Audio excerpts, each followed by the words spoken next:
If you run a recurring revenue business, then growth should make things more predictable.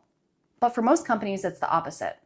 Churn hits you out of nowhere, expansion is clumped together, and you might have to redo your projections halfway through the quarter. The natural response is to do more. More calls, more reporting, more oversight. But that rarely fixes it because the problem is not effort, it's structure. And more effort into a broken structure results in delayed growth and burnt out people. There's a broken link somewhere between what you sold, how you delivered it, and how you measured the quality of that delivery. And those three things linked together are what I call the value chain. When it's connected, revenue is predictable. And when it's broken, no amount of effort is going to make your revenue stable. Here's an example. At Wunderkind, we did not sell software.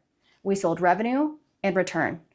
Not implied, not understood, but written down and mutually agreed upon by both parties. Delivery became about hitting that revenue number. Everything we did supported that, and you could see how you were tracking. And finally, we had early indicators that let us know whether we were on the road to success or entering into risk territory way before a renewal was at stake.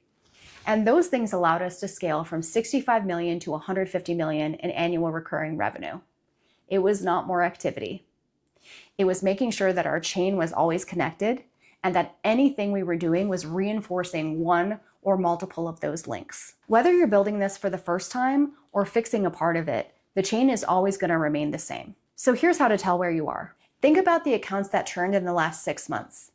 Did any of that churn come from budget or unmet expectations? And did your team know that that account was at risk 6 to 12 months ahead of time? And then flip it. For any new account, can you tell when they first get value? And how soon after they first get value do you know? If any of those questions were hard to answer, or if you saw churn from budget and unmet expectations, then your chain might have a broken link. But the next 6 videos break down exactly where they break and what to do about it. Follow them so you don't miss it. I'm Erin Stavi, and I run Lakeshore Success Strategies. I'll see you in the next one.